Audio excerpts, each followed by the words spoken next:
오늘은 요한복음 8장 1절로 11절 말씀을 함께 공부하시면서 은혜를 나누도록 하겠습니다. 8장 1절 말씀입니다. 예수는 감람산으로 가시다. 아멘. 감람산을 새 번역, 그리고 공동 번역은 올리브산으로 번역했습니다. 예루살렘 성에서 동쪽으로 나가 언덕을 내려가 기드론 골짜기를 건너면 겟세마네 동산인데, 이 동산은 감람산 일부로 산의 서쪽 초입에 위치했습니다. 예수님이 감람산으로 가셨다는 의미는 감람산 서쪽 초입에 겟세마네 동산에 가셨다는 뜻인데, 요한복음 18장에서는 특별하게도 가는 길이 기록되었습니다. 길을 걸어본 경험이 있었기 때문이라고 생각합니다. 요한복음 18장 1절 말씀입니다. 기드론 시내 저편으로 나가시니 거기 동산이 있는데, 그리고 18장 2절 말씀을 참조하면 예수님은 예루살렘에 올라가셨을 때 겟세마네 동산을 가끔 방문하셨습니다. 18장 2절 말씀입니다. 거기는 예수께서 제자들과 가끔 모이시는 곳이므로. 아멘. 감람산 혹은 올리브산이 마태복음 26장, 또 마가복음 14장에서는 겟세마네, 그리고 누가복음 22장에서는 감람원으로 기록되었습니다. 감람산으로 표현된 겟세마네 동산은 예수님이 기도하시던 장소입니다. 누가복음 22장 39절 말씀입니다. 예수께서 나가사 습관을 쫓아 감람산에 가심에 제자들도 쫓았더니. 아멘. 물론 누가복음 22장 말씀은 잡히시던 밤의 기록입니다. 그리고 겟세마네가 감람원으로 표현되었는데 예수님이 쉬던 장소입니다. 누가복음 21장 37절 말씀입니다. 예수께서 낮이면 성전에서 가르치시고 밤이면 나가 감람원이라는 산에서 쉬니라. 아멘.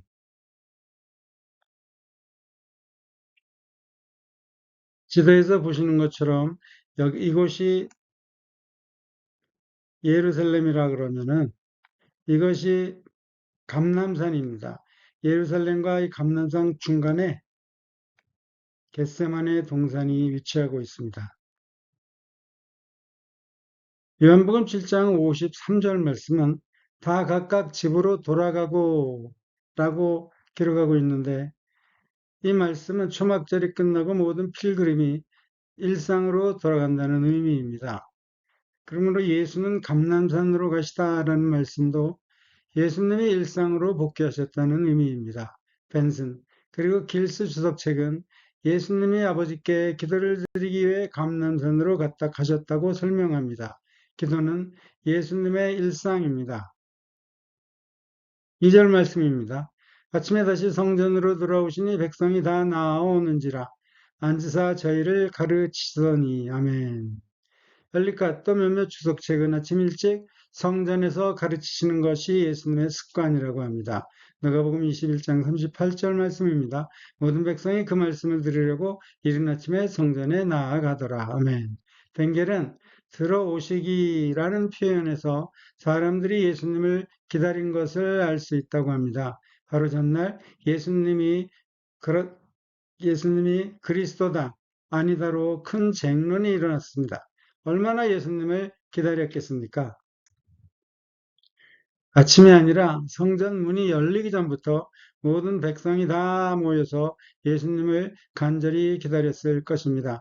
7장 53절은 필그림들이 다 각각 집으로 돌아가고라고 설명했지만, 집으로 돌아가는 중이라도 예수님 가르친 내용을 기억했다면 다시 돌아왔을 것입니다. 그리고 예수님이 혹시 메시아라는 설레임으로 예수님을 기다렸을 것이라고 생각합니다. 별빛 주석책은 백성이 다 나오는지라는 표현으로 예수님에 대한 백성의 관심이 특별했다는 사실을 알 수 있다고 합니다. 7장에서 예수님 가르침을 듣고 예수님을 믿는 사람, 믿지 않는 사람들 모두가 예수님께 나왔다는 의미라고 생각합니다. 벤겔은 가르치시더니라는 표현으로 예수님이 가르치시는 중에 사람들이 참견하고 끼어들어 방해했었다는 사실을 알 수 있다고 합니다. 가르침은 예수님이 오신 목적의 하나입니다. 마태복음 4장 23절 말씀입니다. 예수께서 온 갈릴리에 두루 다니사 저희 회당에서 가르치시며 천국 복음을 전파하시며 백성 중에 모든 병과 모든 약한 것을 고치시니. 아멘. 가르치시고 복음을 전파하시고 또 병을 고치신 것이 예수님이 이 땅에 오신 목적입니다. 예수님은 자신의 죽음을 앞두시고도 평소와 같이 기도하시고 가르치는 삶을 사셨습니다. 누가복음 21장 37절 말씀입니다. 예수께서 낮이면 성전에서 갇히시고 밤이면 나가 감람원이라는 산에서 쉬시니. 38절 모든 백성이 그 말씀을 들으려고 이른 아침에 성전에 나아가더라. 아멘. 3절 말씀입니다. 서기관들과 바리새인들이 간음 중에 잡힌 여자를 끌고 와서 가운데 세우고. 아멘. 서기관이 요한복음에 처음 등장했습니다. 예수님은 서기관들을 향해서 마태복음 23장 2절 서기관들과 바리새인들이 모세의 자리에 앉았으니라고 말씀하셨는데 예수님 당시의 서기관들은 율법 해석 및 교육을 했었음을 알 수 있습니다. 그리고 재판에도 관여했었음을 알 수 있는데 마태복음 9장 3절에서 3절 말씀입니다. 어떤 서기관들이 속으로 이르되 이 사람이 참남하도다. 아멘. 빌베 주석책은 바리새인들이 율법 해석서의 모음집인 미슈나에 의하면 서기관을 랍비라고도 불렸다고 합니다. 서기관은 직업이 성경에 처음 언급된 것은 사무엘하 8장 17절 말씀입니다. 아히두베의 아들 사독과 아비아달의 아들 아히멜렉은 제사장이 되고 스라야는 서기관이 되고. 아멘. 스라야는 다윗의 개인 서기관입니다. 에스라도 서기관입니다. 에스라 7장 6절 말씀입니다. 에스라가 바벨론에서 올라왔으니 저는 이스라엘 하나님 여호와께서 주신 바 모세의 율법에 익숙한 학사로서. 서기관은 요시야 왕 때 성전의 헌물을 계산했고 성경 봉독도 했습니다. 그리고 느헤미야 8장을 참조하면 레위 지파의 서기관들은 율법을 봉독하고 해석하고 백성들을 교육했었음을 알 수 있습니다. 매튜 풀 주석책에 의하면 유대에는 세 종류의 서기관이 있었다고 합니다. 첫째는 왕이나 고관들의 비서 역할을 하는 서기관, 두 번째는 공증인이나 문서 작성자라고 부르는 사람들로 일반 백성들의 계약서나 문서를 작성해주는 서기관, 그리고 세 번째로 성전과 회당에서 율법을 해석하고 가르치던 자들로 율법사라고도 불리는 사람들입니다. 3절의 서기관은 율법사로 추정된다고 합니다. 열왕기상 4장에는 솔로몬 왕 정부 조직들이 기록되었는데 제사장, 서기관, 행정기록관인 사관, 그리고 군대장관, 은퇴한 제사장, 관리장, 감역관, 도지사격인 12관장의 순서대로 기록되어 있습니다. 이러한 사실로 서기관은 상당히 고위 직분임을 알 수 있습니다. 그런데 재미있는 사실은 평화 시기에 네 번째 언급된 군대장관이 전쟁이 끝난 후 다윗왕 정부 조직 기록인 사무엘하 8장 16절에서는 제일 먼저 기록되었습니다. 빌빛 주석책에 의하면 요한복음에 서기관과 바리새인들이 함께 등장한 경우는 이 구절이 유일하다고 합니다. 바리새인들 단독으로는 20번, 제사장들과 함께 언급된 경우는 4번, 바리새인들이 예수님을 가장 적극적으로 반대했었던 것으로 짐작할 수 있습니다. 서기관들이 이해하는 예수님입니다. 마가복음 3장 22절 예루살렘에서 내려온 서기관들은 저가 바알세불을 지폈다. 또 귀신의 왕을 힘입어 귀신을 쫓아낸다.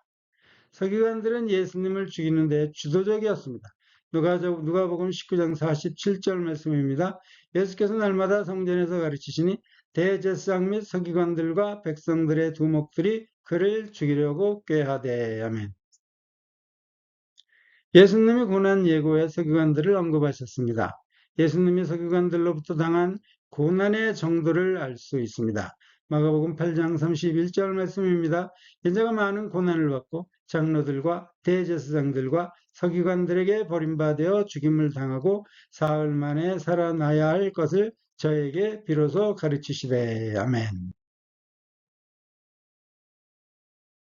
간음죄는 남자 여자 모두 처벌을 받습니다. 레위기 20장 10절 말씀입니다. 누구든지 남의 아내와 간음하는 자, 곧 그 이웃의 아내와 간음하는 자는 그 간부와 음부를 반드시 죽일지니라. 아멘. 벤슨 주석 책은 맥나잇을 인용해서 서기관들과 바리새인들의 두 가지 음모를 설명합니다. 첫째, 예수님이 모세의 율법을 따라 이 여인을 심판하실 경우 서기관들과 바리새인들은 사람들을 충동질해서 여인을 돌로 치고 예수님을 폭동을 선동한 자로 총독에게 고발. 그리고 두 번째는 예수님이 로마법을 언급하시면 율법을 무시하고 이방인 권력자들에게 아첨하는 자로 비난. 정교 지도자들은 예루살렘 지역 로마 당국 책임자 빌라도를 자신들 마음대로 조종할 수 있다고 생각한 듯합니다. 여인이 돌로 처벌을 받으면 예수님은 폭동 유발자로 빌라도로부터 처벌을 받게 될 것을 믿었는데 본인들은 로마 당국의 처벌을 피할 수 있다는 자신감에 안수 집사 스데반을 돌로 처형했다고 생각을 합니다. 예수님 당시에 간음에 관한 로마 법령이 만들어졌습니다. 기원전 18년경 로마 초대 왕제 아우구스투스는 로마 시민권 확대와 타락한 로마의 도덕을 위한 법률들을 몇 개 제정했는데 여성들의 행동을 통제할 의도로 윤리와 법률 중 간통에 관한 법률을 제정했다고 합니다. 이 법이 제정되기 전에 남편은 간음했거나 의심되는 부분을 부인을 죽일 수 있었다고 합니다. 딸이 간음한 경우 아버지가 딸을 죽였다고 합니다. 그런데 법이 제정된 후에는 남편은 간음한 부인을 죽일 수 없고 재판에 회부했었다고 합니다. 더 이상 의심과 누명을 씌워 부인을 죽일 수 없게 되었다고 합니다. 제가 가운데 섰는데 사도들도 산헤드린에서 신문을 받을 때 가운데에 세워졌습니다. 사도행전 4장 7절 말씀입니다. 사도들을 가운데 세우고 사도들을 가운데 세운 것은 겁을 주기 위한 것인데 여자의 경우 가운데 세우는 것은 망신 주기입니다. 뱅겔은 서기관들과 바리새인들이 예수님을 선생으로 칭한 이유는 재판을 의뢰하기 위함이라고 합니다. 현장범인 경우 조사가 필요 없습니다. 아내의 간음이 의심되는 경우 민수기 5장에는 확인하는 방법이 기록되었습니다. 그러나 아내가 남편을 의심하는 경우 이에 관한 기록은 없습니다. 4절 말씀입니다. 예수께서 말하되 선생이여 이 여자가 간음하다가 현장에서 잡혔나이다. 아멘. 민수기 5장 말씀에 의하면 남편이 의심받는 부인을 데리고 오면 죄성이 저주의 글을 씁니다. 그리고 성소 바닥에 먼지를 주어 물에 탑니다. 저주의 글이 쓰여진 종이를 물에 씻은 후 여인이 이 물을 마십니다. 기엘스 주석책은 현장에서라는 표현은 문자 그대로의 의미는 도적질 중이라는 뜻이라고 합니다. 간음하다 잡혔는데 도적질하다 잡힌 의미의 단어를 사용한 이유는 타인의 남편, 아내를 불법적으로 사용했기 때문이라고 합니다. 아마도 이러한 해석은 출애굽기 20장의 십계명 때문인 듯합니다. 15절에서 도적질하지 말라. 그리고 17절에는 이웃의 아내를 탐내지 말라. 그러니까 이웃의 아내를 탐내는 것, 도적질하는 것, 다 간음하는 것이라고 저는 생각을 합니다. 다윗은 밧세바의 남편 우리아를 암몬 사람의 칼로 죽인 후에 자신의 부인으로 삼았습니다. 다윗에게 하나님은 나단을 보내 꾸짖었습니다.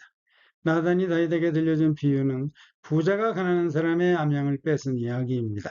간음하고 남편을 죽인 다윗에게 들려준 비유 내용으로도 알 수 있듯이 남의 아내를 빼앗는 것은 간음하는 것은 도적질하는 것과 동일합니다. 우상숭배 행위도 간음입니다. 그리고 야고보서 4장 4절에는 세상과 거치되는 영적 간음은 하나님과 원수되는 것이라고 말씀하셨습니다. 저는 세상과 거치되는 것이 하나님을 멀리하게 하는 가장 큰 요인이라고 생각을 합니다. 세상과 버치되는 것은 하나님과 원수가 되기 때문에 영적 간음은 용서받을 기회가 적을 것이라고 생각합니다. 5절 말씀입니다.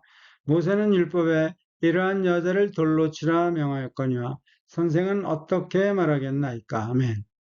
4절 말씀에 의하면 범죄는 간음인데 모세의 율법에는 간음한 경우 남녀 모두 죽이라고만 기록되었습니다. 신명기 22장 22절 말씀입니다. 남자가 유부녀와 통간함을 보거든 그 통간한 남자와 그 여자를 둘 다 죽여 이스라엘 중에 악을 제할지니라. 아멘. 엘리카 추석책은 5절의 질문을 모세는 분명히 이렇게 말했는데 당신은 어떻게 말하겠나이까? 설마 모세와 다르게 말씀하시지는 않겠죠? 라는 의미로 설명을 합니다.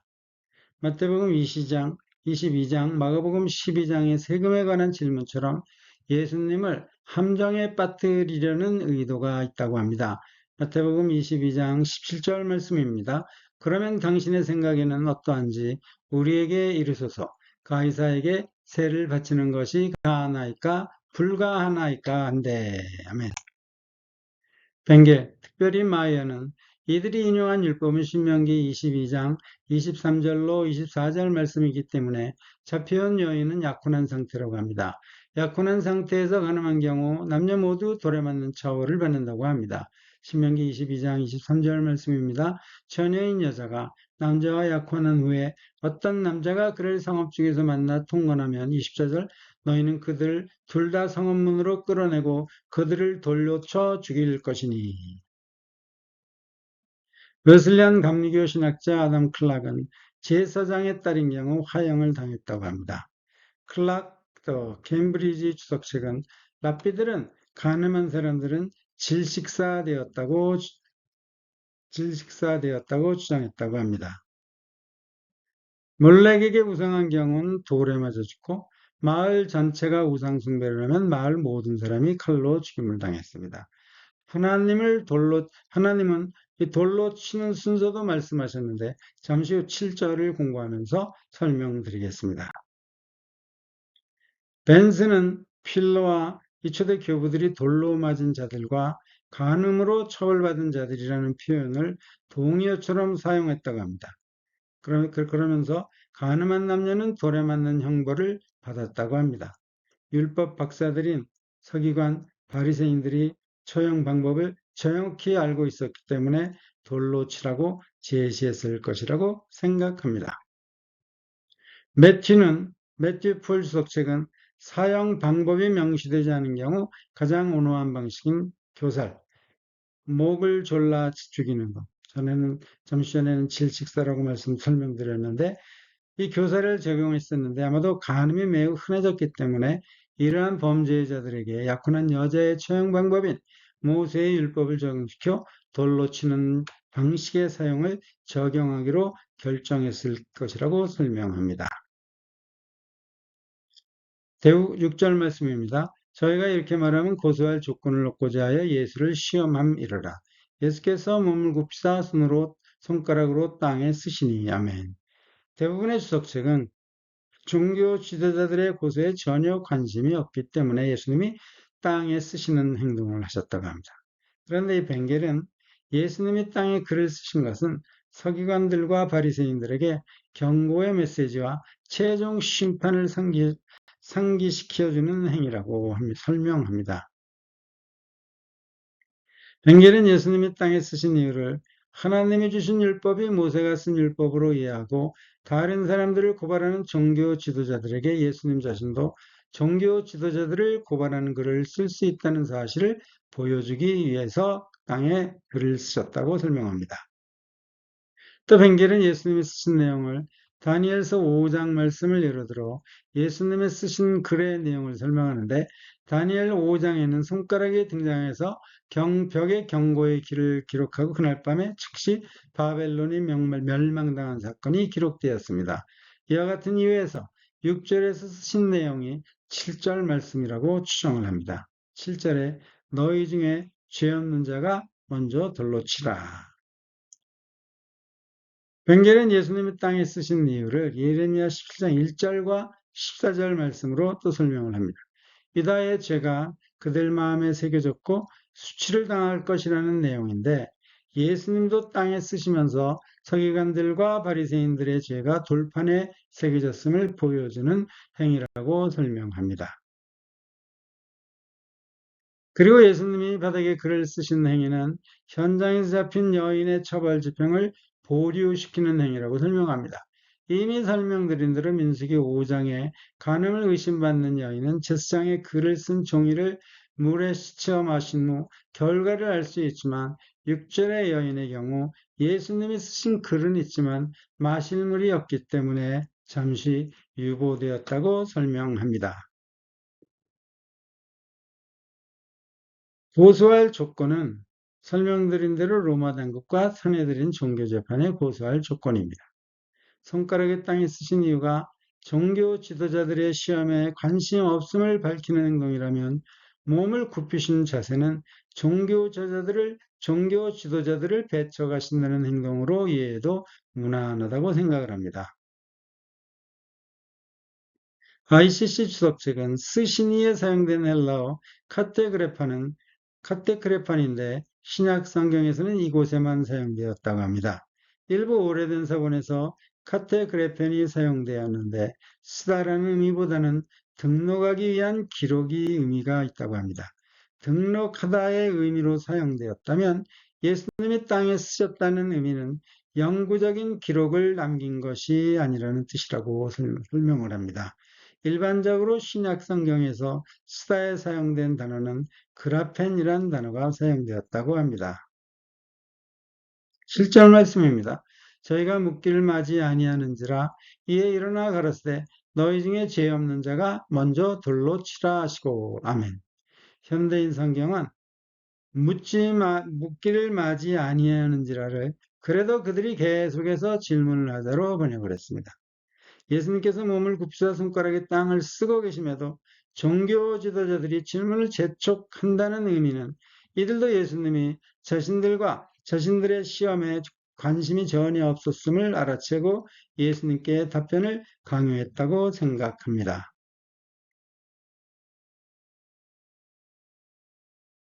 죄 없는 자가 먼저 돌로 치라 말씀하셨는데 죄 없는 자는 엘리카 주석책에 의하면 죄 없음이 처벌에 참여할 자격의 필수 조건은 아니다. 그리고 매튜 풀은 다른 사람의 처벌에 열심인 자들은 자신이 동일한 범죄 혹은 더 큰 범죄를 범할 경우 처벌할 자격이 없다는 의미로 설명합니다. 그리고 이 제이미슨 주석책에 의하면 죄 없는 자는 완전한 무죄를 뜻하는 것이 아니며 간음하지 말라는 7번째 계명을 문자적으로 어긴 적이 없는 자라는 의미도 아니라고 합니다. 오히려 자신의 양심이 그러한 죄로부터 자신을 자유롭게 한다고 판단하는 자를 뜻한다고 합니다. 마이어는 죄 없는 자가 간음하지 않는 자를 의미하기보다는 실제로 죄가 없는 사람을 의미한다고 합니다. 왜냐하면 종교 지도자들 중에 간음하지 않은 사람들이 있을 가능성이 많이 있기 때문으로 설명합니다. 그리고 죄 없는 자는 간음처럼 부도덕한 행동을 하지 않는 사람 정도로 이해하는 것이 좋다고 합니다. 부도덕한 행동을 하지 않은 사람이 부도덕한 행동한 여인을 처벌하는 것이 종교 지도자들에게도 설득력이 있다고 합니다.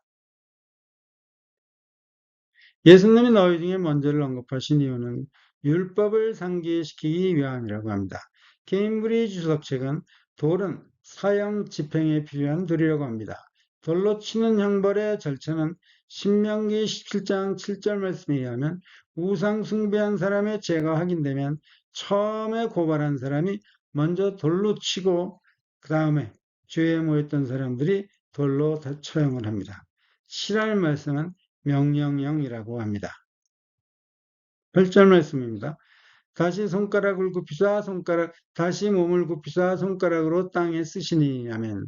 서기관들과 바리새인들이 보기에는 확실히 예수님은 딴짓을 하고 계십니다. 벤슨 주석책 그리고 제이미슨 주석책 등은 예수님이 다시 몸을 굽혀 땅에 글을 쓰신 이유는 종교 지도자들에게 물러날 기회를 주신 것이며 이들은 예수님이 주신 기회를 받아들였다고 합니다. 마이얼스 주석책, 엑스포지털 주석책 등은 8절의 예수님 행동은 저들의 시험에서 더 이상 관계하지 않는다는 의도를 보여주신 것이라고 설명합니다. 9절 말씀입니다. 저희가 이 말씀을 듣고 양심의 가책을 받아 어른으로 시작하여 젊은이까지 하나씩 하나씩 나가고 오직 예수와 그 가운데 섰는 여자만 남았더라. 아멘. 새 번역과 공동 번역에는 양심의 가책을 받아라는 구절이 생략되었습니다. 오래된 서본들에는 이 구절이 포함된 것도 있고 생략된 것도 있다고 합니다. 그런데 제로미가 완성한 라틴어 성경 이 불게이스는 불게과 이보다 더 오래된 라틴어 성경 모음에는 이 구절이 생략되었다고 합니다. 오래된 라틴어 성경은 약 2세기 말에서부터 4세기 초 사이에 다양한 지역에서 자발적으로 헬라어로 쓰여진 쪽복음서들을 모아 라틴어로 번역한 성경입니다. 동일한 구절이지만 쪽복음서마다 약간의 차이가 있었습니다. 382년경에 교황 다마수스 1세가 성 제롬에게 공인된 라틴어 성경을 만들도록 요청해서 만들어진 성경이 불게이트 성경입니다. 불게이트의 뜻은 보편적인 번역이라고 합니다. 하나씩 하나씩 나가고는 현장에 모였던 사람이 빠지는 모습을 아주 생생하게 표현한 것이라고 합니다. 나가고는 현장에서 떠나 다른 곳으로 갔다는 의미는 아니라고 합니다. 휠핏 주석책, 특별히 이 벵겔은 13절에 등장하는 바리새인들을 언급하며 예수님 주위에 머물렀다고 합니다. 휠핏 주석책은 어른이 먼저 현장에서 나간 이유는 가장 책임있는 사람들이며 자신들이 여자의 사건을 너무 심각하게 끌고 갔었음을 깨닫고 물러난 것이라고 합니다. ICC 주석책은 어른들은 예수님 초막절에 하신 말씀을 들었기 때문에 예수님의 도덕적 권위에 동의하고 자리에서 물러났다고 설명합니다. 예수와 그 가운데 섰는 여자만 남았더라는 이 말씀의 의미는 예수님과 여인을 고발하고 상관하던 사람들이 더 이상 관계하지 않았다는 뜻이라고 합니다. 군중 속의 고요처럼 덩그러니 예수님과 여인만 남은 상황입니다. 아담 클락은 여인이 가운데 섰는 상황으로 주위에 고소하는 사람들이 아직까지 남아 있었다고 설명합니다. 서기관들과 바리새인들의 양심의 가책을 받았습니다. 왜 양심의 가책을 받았을까요? 예수님을 시험하려는 못된 마음을 갖고 있던 사람들인데 양심의 가책을 받을 이유는 딱 하나뿐이라고 생각합니다. 민수기 5장에 간음을 의심하는 경우 제사장이 글을 쓰고 물을 마신 후에 간음의 여부가 결정된다고 말씀드렸습니다. 판결과 처벌은 하나님이 하십니다. 민수기 5장 21절 말씀입니다. 제사장이 그 여인의 저주의 맹세를 하고 그 여인에게 말할지니라. 여호와께서 내 넓적다리로 떨어지고 내 배로 부어서 너로 내 백성 중에 저주거리, 맹세거리가 되게 하실지라. 아멘.